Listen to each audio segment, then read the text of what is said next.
What would Aaron do if the crew made a fence that was not straight? Never would ever happen, ever in the history of AJB, ever. But in a hypothetical, purely hypothetical, make-believe situation, yeah, where the world's gone crazy, completely mad, we would tear it down and build a new fence.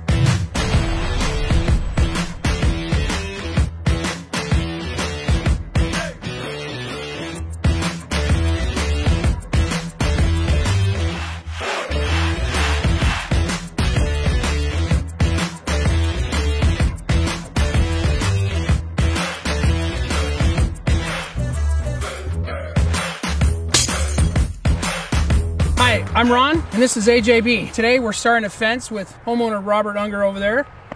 Approximately 1,200 linear feet of 6-foot wood fence, and then we're going to put in a double swing 8-foot, or 6-foot high, 16-foot chain link, black chain link fence across here. So right now we're marking the area where we're going to be doing the fence. Obviously we're going to be going around. We're just kind of figuring out where we need to put the posts. We've got some markings out here for the wiring. Today we're going to be digging all the trenches, all the holes. We've got a lot of holes to dig today. So we brought our skip steer. These guys are going to start augering some holes, and hopefully we can get the majority of the holes dug today and then start setting the posts tomorrow. Robert, we come off that edge or on that post. Do you want us to bring it in or come all the way out here and then come back in?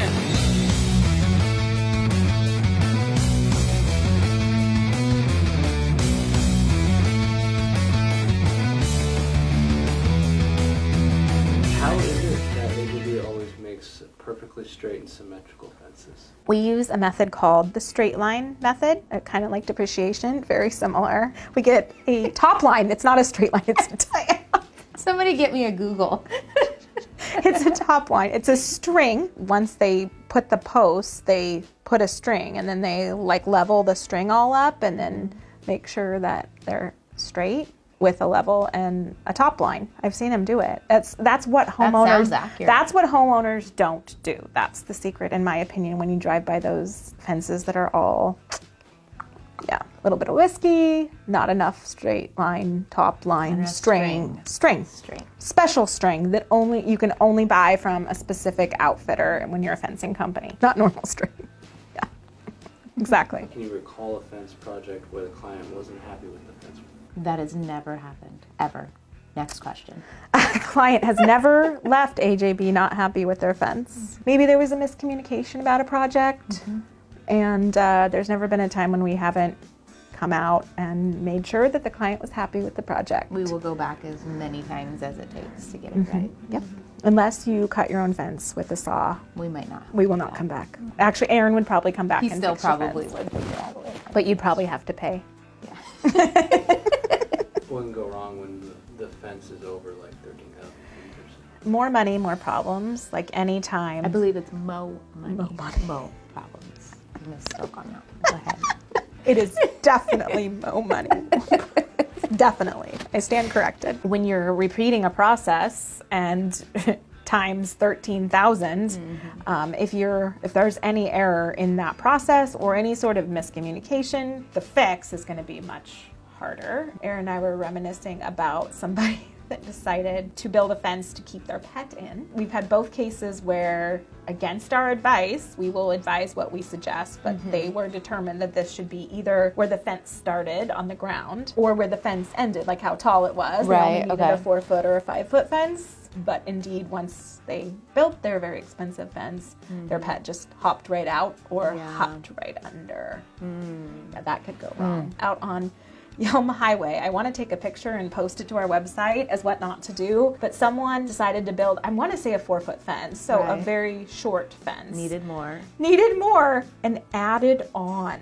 Just another. We've gotten a couple of calls about that over the years. We don't do How that. do I make my fence taller? We don't do I that. need to make it taller. What can you do? That's what they did. And it's on Yelm Highway, so it's very visible, and I want to say it's a development. I'm shocked it looks so bad because now you have different wear patterns. Right. I can't imagine it'd be that sturdy when you're just kind No, of like, that's the other thing.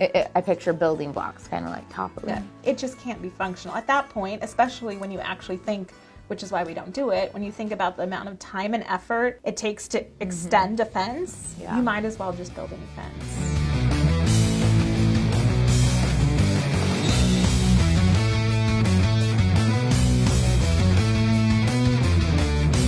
Today we're at the Youngers. We're on the last leg of building this 1,300, little over 1,300 linear feet of fencing. We're gonna have a black chain link gate here that's gonna open up. So we're just finishing up the back end. Digging here was tough. We came in here, pre-dug the holes. With the cold weather, digging is always a tough deal, especially when you're dealing with rocks. If you ever decide to do your own fence, don't do it in the winter when it's really cold unless you got a nice big auger. We got a gate we're gonna put in right over there so they can get out to their well. As you can tell, we're finishing the last line. We're gonna put the holes, dig the holes for the gate. The one thing about putting on fences when you go so much, you still got to make your right points. You got to make sure everything's level. You got to make sure, as you see the contour of the land, you can't get it completely flat because it goes up and down when you're getting this size. But when it's all said and done, you want the top to look nice and flat. You want the boards all to look clean. And walking through, you're going to have, there's thousands of boards here. So there's a lot of staining I know they're going to do. So other than that, this is the Younger. This is the little over 1,300 linear feet of fence. And it's Ron.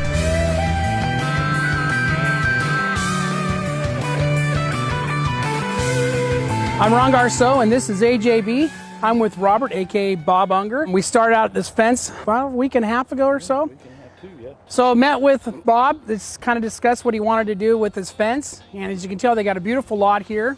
And he goes, boy, I would love a privacy fence. The goal was to put up a 6-foot fence with some access gates. And we have a gate on this side over here. So I kind of want to walk over there. So it looks great from the outside. I mean, everything looks nice. I know we had some issues with ground and stuff like that. We fill in some gaps. But what do you think about it, Bob? Oh, I just thought it was great. I mean, just had some great comments on it and everything. I said, I got 2 Alaskan Malamutes.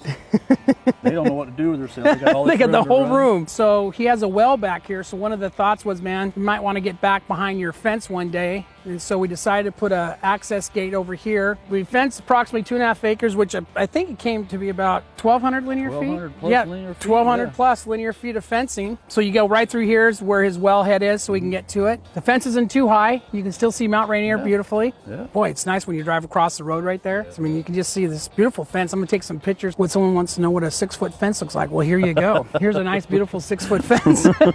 So when we put this together, the idea is down the road they want to put an automated security system here for the gates. So we wanted to make sure we had another door access gate here so they can get to. For some odd reason they can't get the gate open, but right now it should be no problem. Turned out great. It turned out beautiful. Turned out great. And now it's going to be the stain job. Yeah. Yeah. But I would wait a year. Yeah. Oh, I will. We say between 13 and 18% humidity. Yep. So that way it's not too wet, not too dry. Yeah. And it'll set there for 3-4 years. You probably wouldn't need to stain it for another 5 years if you want to do that. It's a lot of fence to stain. Yeah. Yeah. Yeah, that's everybody's impression. They go, whoa, that's a lot of fence. It's a lot of fence. We looked for a lot of places that were fenced, and they go, good luck finding something that big fence. Yeah. Because we were up at the 5-acre mark, and we started dropping. And then we found this place was a blank slate, so it was like, we'll be Oh, on. this was a perfect location to do a 1,200 linear foot fence because you got access for the auger. It was a perfect time to put the fence up. It rained a couple times, but most of the time it was cold. Yeah. And it was great. The ground was hard though. Whew. Yeah. They had to go down a couple times just because the auger would stop because of rocks. That wasn't too bad though. Yeah. Wasn't too bad. It actually turned out better than they anticipated. Better than what I anticipated. When Saul came down, he goes, "Hey, we're moving pretty quick." The whole they were. I was amazed. Yeah, man. but I would probably put a nice little green back there though. I'm a golfer, so I'd put up a little nice little chip shot to a green. You got a lot of room here. I know. That's what I said. You got any hobbies, you can put something up back there. So this is Ron. I'm with Bob. Another AJB job done and done well. Done great. Done awesome. Man. Awesome. All right. Thanks, Bob. Hey, not a problem. I'm out.